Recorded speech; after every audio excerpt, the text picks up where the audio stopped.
If you're a junior doctor working in a hospital, here's your cheat code for when a patient comes with abdominal pain. So let's just divide our abdomen into four quadrants: right upper quadrant, left upper quadrant, right lower quadrant, left lower quadrant. So in the right upper quadrant, the first question we should ask is there any pain after a fatty meal? If yes, then we can think of two things: biliary colic or acute cholecystitis.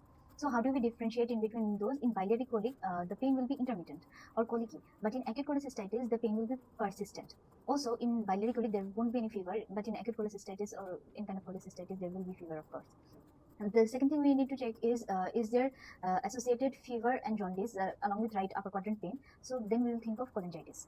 And the third thing we should be thinking about is there any dark urine or pale stool in this patient? If yes, then we need to think about obstructive jaundice. In left upper quadrant pain, the pain may be of two types: burning pain or deep boring pain. In burning pain, it may be due to gastritis or gastric ulcer, or in case of deep boring pain, it might be pancreatitis or splenic infarct. In case of pancreatitis, as we all know, there is to the back radiation.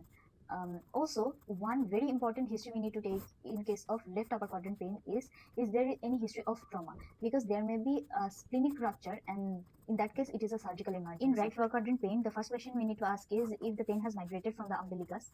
And remember that in acute appendicitis there will be associated anorexia, nausea, and also leukocytosis.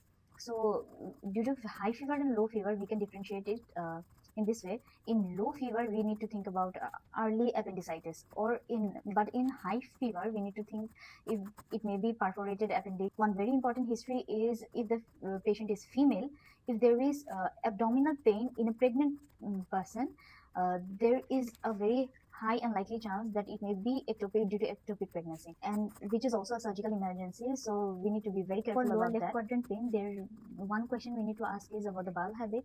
If there is absolute constipation associated with abdominal pain, we need to think about colonic obstruction.